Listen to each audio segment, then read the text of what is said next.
صحابہ بیٹھے کہنے لگے میں تمہیں صلاۃ الحاجت، ایک تو نماز پڑھتے ہیں ہم، کہنے لگے ایک دعا سکھانے لگا ہوں، ایک دعا سکھاتا ہوں جس کے اندر اسم اعظم موجود ہے، اگر تم وہ دعا پڑھ کے اللہ سے کچھ بھی مانگو اللہ تمہاری حاجت پوری کر دے گا۔ تربیت ہو رہی ہے، تمہیں زندگی کی ضروریات میں کسی چیز کی ضرورت پڑ سکتی ہے، زندگی ہے، کیسے بھی حالات آ سکتے ہیں، تو اسی لیے صحابہ کو سکھا رہے، کہنے اسم اعظم جس کے اندر اللہ کا بڑا نام موجود ہے، ایک دعا ہے جس کو پڑھ کے اللہ سے کچھ بھی مانگو اللہ تمہیں خالی نہیں لوٹائے گا۔ تو صحابہ کو دعا سکھا رہے ہیں۔ اللہ کے نبی ایک جگہ کہنے لگے جب بھی تم اللہ کے آگے ہاتھ اٹھاؤ اور دعا مانگو تو یہ کلمات کہا کرو اپنی زبان سے، اللہم انی اسألک بأن لک الحمد لا الہ الا انت یا حنان یا منان یا بدیع السماوات والارض یا ذا الجلال والاکرام یا حی یا قیوم۔ یہ کلمات سکھائے، کہنے لگے اس کے اندر اللہ کا ایک نام اسم اعظم موجود ہے کہ جب تم یہ دعا پڑھ کے اللہ سے کچھ بھی مانگو اپنی حاجت سامنے رکھو اللہ تمہاری دعا قبول کر لے گا۔ اب اسم اعظم اس کے اندر کون سا ہے؟ ایک حدیث کو میں جوڑتا ہوں پھر آپ کو بات سمجھ میں آ جائے گی۔ کہتے ہیں جب جنت والے جنت میں چلے جائیں گے، جہنم والے جہنم میں رہ جائیں گے، تو جہنم کے اندر سے ایک آواز آئے گی، ایک شخص جہنم سے پکار رہا ہوگا یا حنان یا منان۔ یہ کلمات وہ جہنم سے پکار رہا ہوگا یا حنان یا منان۔ تو جبرائیل علیہ السلام اللہ کے پاس آئیں گے اور سجدے میں گر جائیں گے، کہیں گے یا اللہ پاک تیرے نیک بندے جنت میں چلے گئے، جہنم والے جہنم میں چلے گئے، یہ کون سا تیرا نیک بندہ ہے جو تجھے حنان اور منان کہہ کر پکار رہا ہے، جس کی ابھی تک بخشش نہیں ہوئی، ابھی تک جہنم کی آگ میں پڑا ہے۔ اللہ تعالیٰ کہیں گے اچھا جاؤ جہنم کے داروغے سے کہو وہ فلاں شخص کو جہنم سے نکال کے تمہارے حوالے کر دے، تم لے کر میرے پاس آ جاؤ۔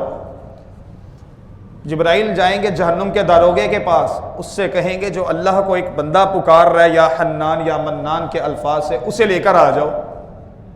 یہ جاتے ہیں، داروغہ جاتا ہے جہنم کے اندر، واپس آتے ہیں خالی ہاتھ۔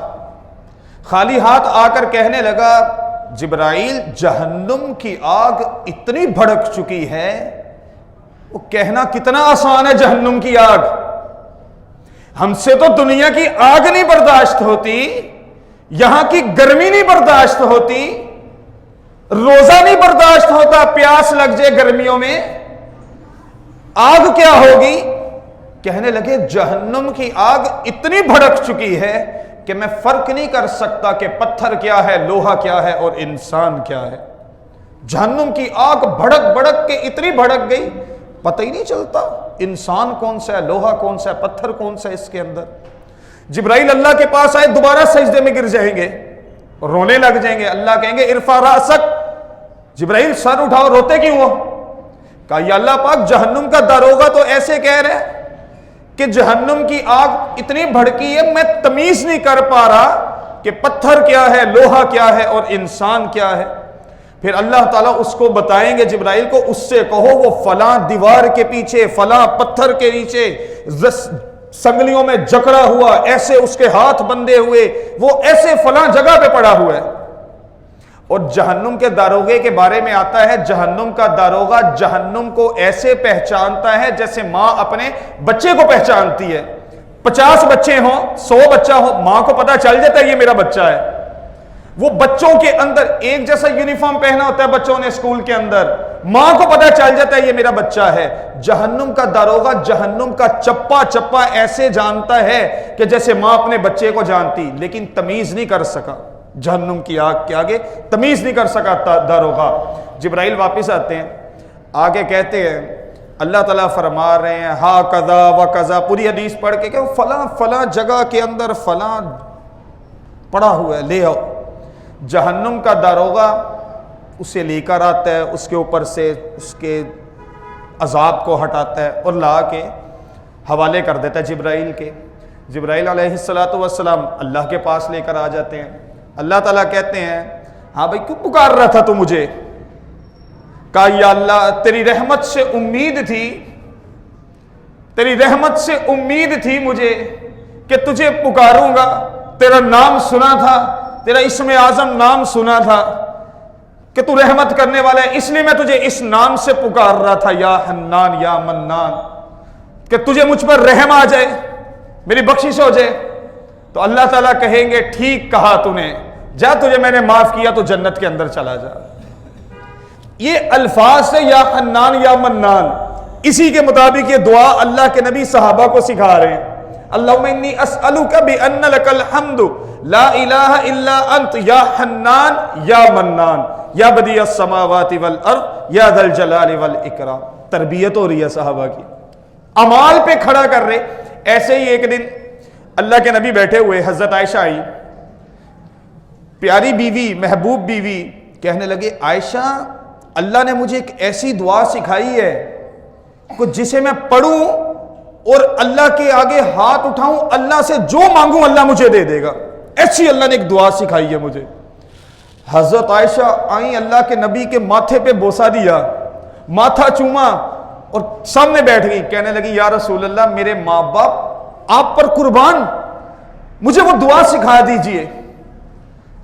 اللہ کے نبی کہنے لگے عائشہ تو دنیا مانگ لے گی، عائشہ تو دنیا مانگ لے گی. ہمیں بھی کوئی دعا لگ جائے ہاتھ، وظیفے پوچھتے رہتے ہیں مولانا، اور پھر دعائیں پوچھ کے کہتے ہیں پرائز بانڈ کیسے لگے گا. ہمارا تو حال یہ ہے نا، دعائیں بھی اس لیے پڑھتے ہیں، جوئے کے کاروبار کر کے دعائیں مانگتے ہیں، حرام کھا کے دعائیں مانگتے ہیں. ہمارا حال بھی تو یہ، لوگوں کا مال دبایا ہوا ہے دعائیں مانگ رہے ہیں، بہن کا حق کھا لیا ہے دعائیں مانگ رہے ہیں، خاندان میں وراثت کھا کے بیٹھ گئے، یتیم بچوں کا حق کھا لیا، دعائیں مانگنے اس میں اعظم والی دعائیں مانگتے ہیں. کہا عائشہ تو دنیا مانگ لے گی.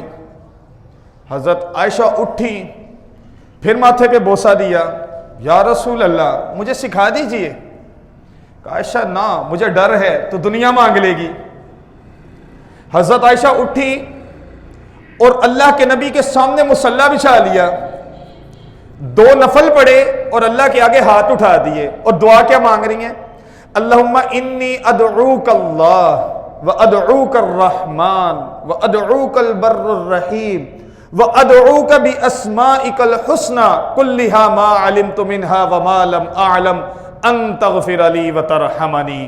یہ دعا پڑھی نا تو اللہ کے نبی کے چہرے پہ مسکراہٹ، اللہ کے نبی مسکرانے لگ گئے.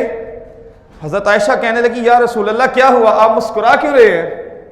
کہنے لگے عائشہ جو دعا تجھے سکھانا چاہ رہا تھا وہ کلمات اسی دعا میں شامل ہیں.